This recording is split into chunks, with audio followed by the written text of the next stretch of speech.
I'm Richard. I'm Heidi. And we're the Card Game Guys, the internet's premier source for DC deck building content.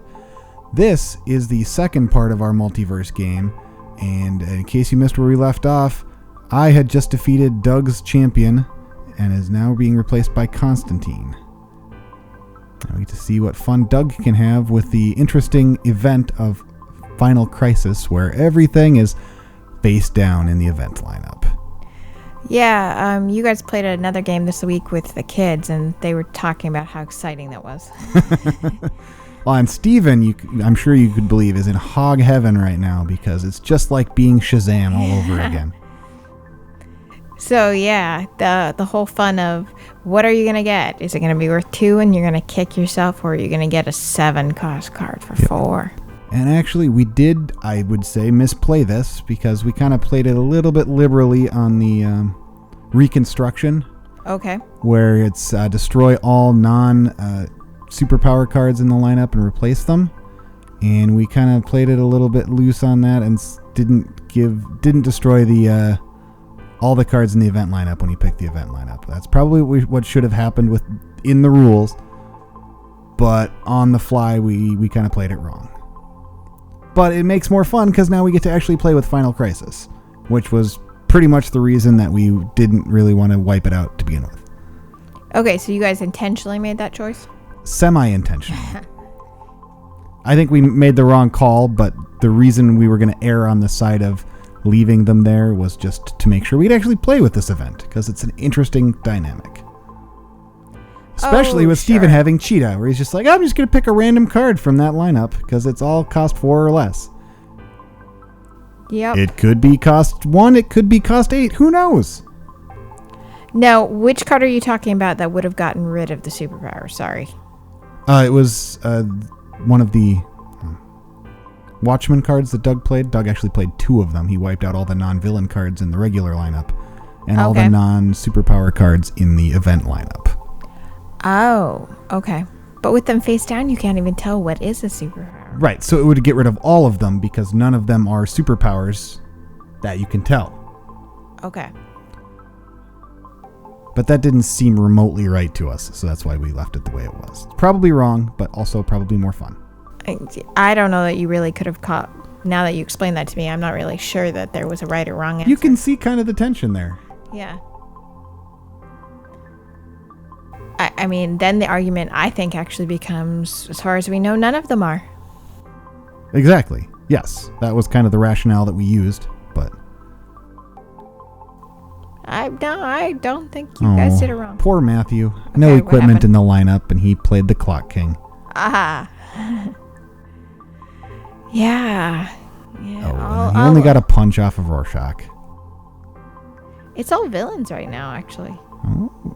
Yes, it is, because Doug destroyed all the non-villain cards and replaced them. And happened to hit, villains again. All villains, you're right. Yeah, and the rest of what got pulled out. Poor Steven being the only one with locations when Matthew triggers his Swamp Thing attack. This is just kind of a bad round around the table going on. Well, I mean, in terms of you're all just destroying each other and not doing much good for yourselves? Is that what you're saying? Well, not even that. Just nobody's doing anything really impressive. I mean, Matthew got 9 power and it was still just kind of meh.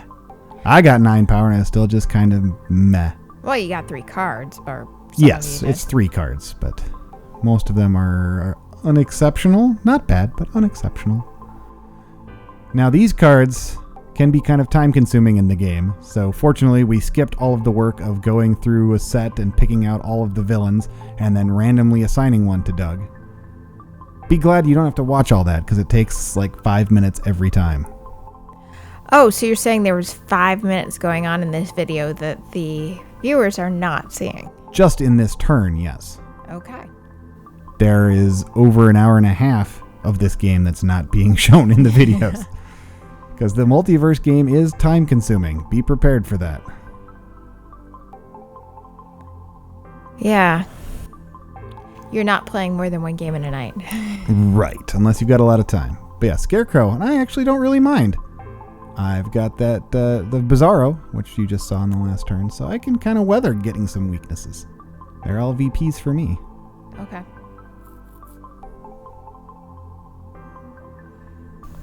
2 more cards in the event lineup.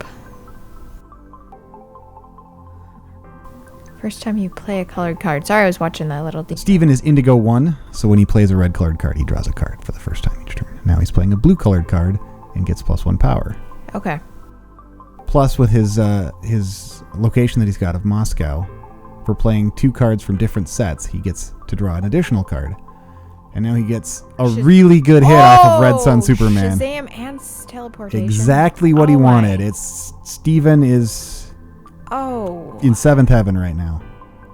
It's just crazy. And he gets a teleportation going. Wow. I don't... Okay. Someone's looking at the top card of the deck. He played Shazam, so he got to play Mira off the top of the deck. Okay. Oh, he's using her. Okay. Yes, via Shazam. And now I know what Shazam does. I just didn't think through it. Yeah. Now he's playing Red Sun Superman out of the destroyed pile because that is it is a visible zone, so he can choose that card with Clayface because he did play it earlier this turn. Okay.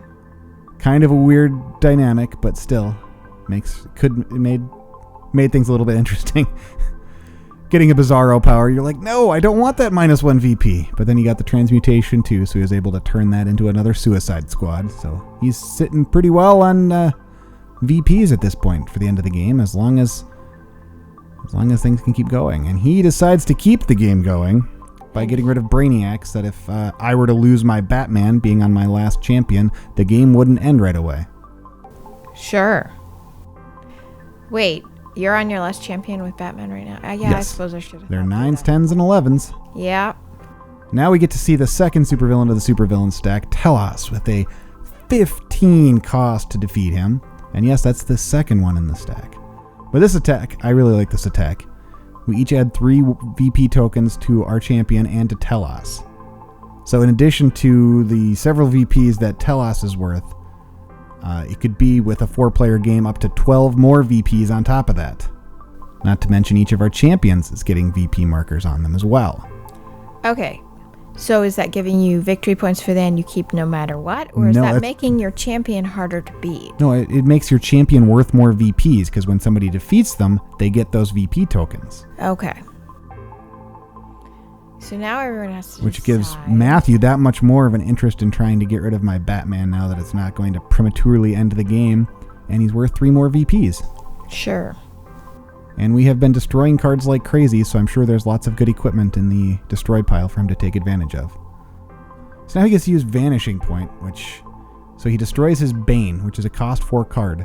So a random set gets determined, in this case Teen Titans, and he gets to look through all the cost 4 cards in Teen Titans and pick whichever one he wants, which is again another 5-minute process for him to choose Phobia. Yeah. What is kind of visible to the viewers but is not entirely on screen is stacks and stacks of cards. Yes. Underneath the event sidebar, the power sidebar, it's just covered in piles of cards. And somehow Matthew thought Phobia was on top of his deck to call for with T-Spheres. It's crazy how he's been doing that. I don't know. Apparently he has a really good memory. Yes, for the 2 seconds that it was hidden. Mm-hmm. But now Matthew hits his first bad Sally Juicebashek, hitting a 6-cost card right off the bat. Okay. So it just gets destroyed. He gains nothing. Which is the risk you take with that. But, I mean, he got, 4 cards earlier in the game. Right. That's a gutsy play. Rorschach with the utility belt. But he hits a Scarecrow, which is a nice play. And I am okay with this, actually. You're okay with getting a weakness? I have Bizarro, and I'm pretty sure Matthew's not going to buy that Bizarro world in the lineup, so it's going to get around to me, which gives me a use for all the weaknesses that I have. Yeah, I don't think I've seen Bizarro World before. That's because it's from the Multiverse set. It lets you discard a weakness to play a random card from a random set in the Multiverse. How did you guys determine random? Well, there's a deck of randomizer cards that comes in the Multiverse box. Okay. And then you just, whichever deck you happen to randomly pick, you randomly shuffle it up and flip up a card. Okay, so even the decks you choose randomly. Yes. Still sounds like it probably takes 5 minutes. You are correct. Discard a weakness. Burn 5 minutes. Ooh, that's a new Batman card there, too. Bruce Wayne. I was looking at it. Well, Thomas Wayne. It's the Flashpoint Batman. Okay, yeah. I glanced at it, but I was reading what it did. Yes, it's an interesting card, and we'll get to see that later, I'm sure. And there's the Bizarro World I was just talking about. And so you bought it? Yes, because I want the VPs from gaining weaknesses, and I want to be able to do something productive with my weaknesses. It's great. And you already probably have quite a few. Yes, and I have Bizarro, so it's a win-win situation. Oh, and now I'm sad because my card is not an odd cost. And so you don't get another weakness. Yes. Having interesting things to do with weaknesses and having Bizarro makes for a fun game at the table. Especially when you start getting these cards when you're already in dire peril of just really getting hosed in the game because you're on your last champion before anybody's lost a champion except you. Because apparently no one else wants to defeat the champions next. Nobody's hit them. Nobody's hit enough power to do it. I'm just saying, no.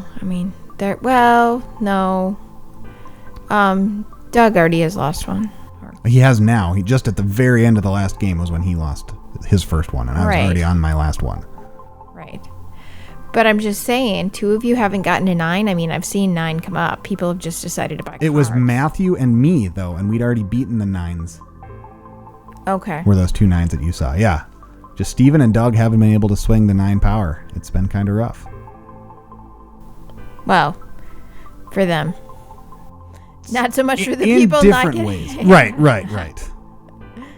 And there we see the last card from the event lineup going. Yep. So we lose our final crisis, and we get to see one of the other events come up. And we have the new 52, which definitely introduces some interesting calculations to the game, because now any card with cost 5 or greater in your hand basically becomes a block if you've ever played Rivals, or if you've watched our Rivals video, which you can find on this very YouTube channel, which basically means you add 2 to the cost of your champion, thereby making it harder for them to defeat. And you do that after they've played out all their cards. So they have to commit that that's what they're going to do, and if they fail, they can't buy any cards. So they have to just hope that you don't have a cost 5 or greater in your hand. At the very beginning, that's probably not going to be a huge hazard. Sure, but at this point in the game, everybody's got a bunch of 5 cost cards. So it would take someone having a poor hand to not be able to block. To not be able to block once, but if you hit 11 against a 9, or 12 against a 9, then you've got enough that if they only block once, you're still defeating their champion. So you just have to basically commit to having lots of... Right. You probably won't want to go for it if you're sitting right at exactly the cost. Right. Okay. Yeah, so that's an interesting dynamic, and it also has that secondary ability, which I got excited about, having all the weaknesses I have, which is you can discard 2 cards to choose a set in the multiverse and add a random card from that set to the event lineup, which has a combination of elements where, 1, it adds cards to the event lineup, keeping the new 52 around if you want to use that first ability, and 2, it just gives you a useful ability for your dead cards, your weaknesses, your vulnerabilities. Sure, they can actually do something. Right. Now, it might not directly benefit you, but you are the first person who's going to get a chance at buying that card in most circumstances. Okay.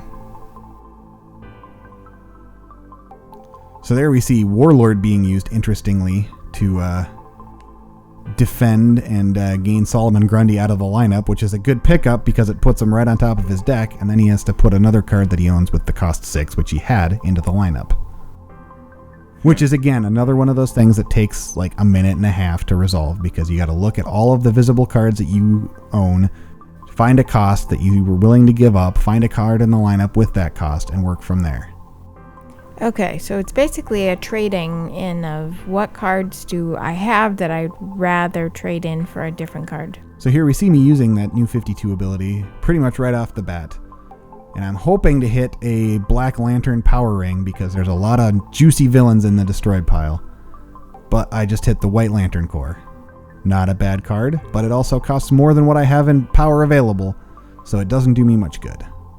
No, but it's adding another card too. Right. So I pick up the T-Sphere that just went into the lineup. Okay. Oh, Doug's deciding he wants in on this action too. And he likes my idea of going for a Black Lantern power ring. Let's see if he can... Oh! There it is. Doug gets a little bit more luck than me. Okay. So if you're watching over to the left, I'm separating out all of the villains out of the destroyed pile because there's some good ones. And now we're all out of weaknesses, and I'm kind of sad because I didn't get the last one. Okay, so if anyone else destroys weaknesses, they're not going back into play? Right, this is not an impossible mode game. Okay. There is an impossible mode option for the Multiverse Box, in which case, instead of using 9, 10, and 11 cost supervillains for your champions, you use 10, 11, and 12 to kind of up the difficulty, and you mix in, the impossible mode supervillains into that mix. Okay. You said not to go for that route the first game. Not for the first game, yeah.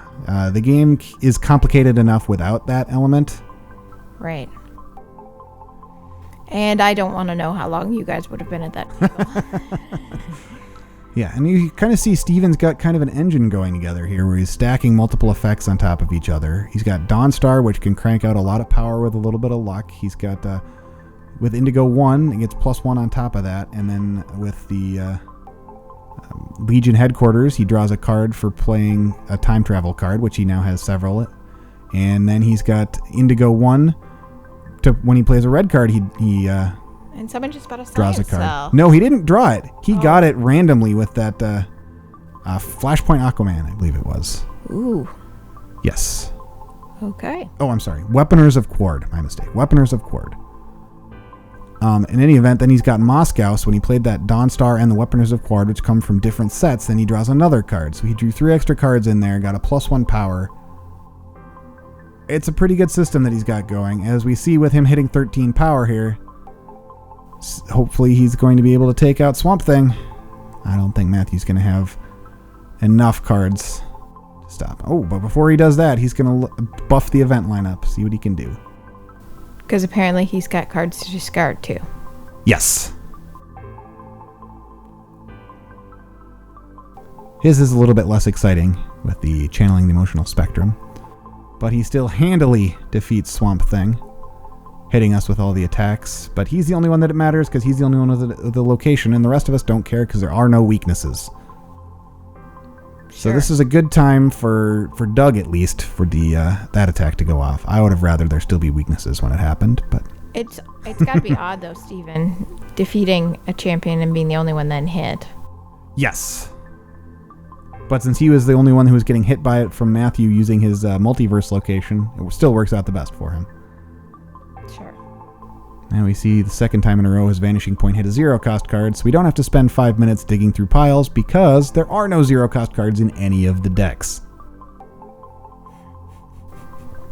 Imagine that. Yes. Now here's an interesting dynamic. He played the Crime Syndicate, which lets him defeat champions to his left and his right. With Batman costing 11 and having the new 52 giving me a chance to block, it's actually a good time for him that he could potentially only have to face down a 9-cost Captain Cold, which would be a lot easier for him. Assuming he decides to go that route, because he's at 7 power right now. Yes. Like I said, he's got a decision to make. He's going to discard a card to play someone else's. Yes, he's Rorschach. It's what he does. No, it's more what is he going to do? He hit electricity off of Steven's deck, which is kind of sad because it's just draw a card for him, because it's draw a card for each time travel card you've played, and I think he's got 1 that he bought out of that event lineup. Sure. And now he's using that Thomas Wayne that you mentioned earlier. When you play it, you can destroy it to draw 3 cards. So he's probably going to be in pretty decent shape. Let's see what Sally Check does.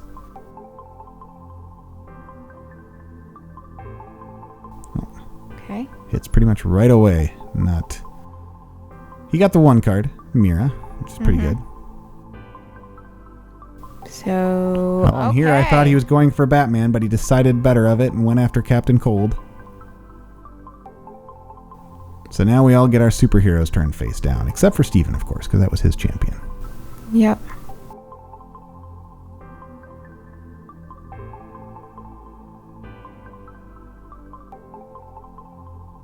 Okay. Well, at least now no one still has their starting champion. Yeah, everybody's at least in similar straits. Ooh, we went from Captain Cold to Icicle. Yes, there is a theme going over there, it would appear. Now, this is interesting, too, because Icicle's not usually one of the supervillains that we mix in, just because his ability can be unpleasantly strong when he's played. Okay. Because I believe he just wipes out locations, not as an attack. Oh. So that can be unfun. Yeah. So he tends not to make it into our usual mix, but bringing him in for this definitely adds a little bit of complication. Yeah, I don't know. I know you hate that effect personally, so. Well, it's because it's such a hard. Locations are cards that, when you shuffle them through, you need them out every turn for them to actually really help you. Right, which is why that can be unfun. And if you constantly are getting them put back in your discard pile right after you've gotten them back out again, they start to feel like a wasted card. Right, which is why we opted not to put that in. So now we see I actually used the Extremists, which is a card that lets me play my city's champion, which is Batman, which let me play 3 equipment out of the destroyed pile and put them back on the bottom of the main deck. Okay. Which let me get back my King of Atlantis. And you decided for a big boost in power. And yes, I went for Telos. With 14 VPs from him, I'm going to take that every time I can hit 15 power. Sure. And I think I forgot, though, that I played Green Arrow's bow, so I had 3 power left instead of just the 1. So I could have bought something, but I dropped the ball there. And tune in next week for the next portion of our Multiverse game. We are the card game guys. Come play with us.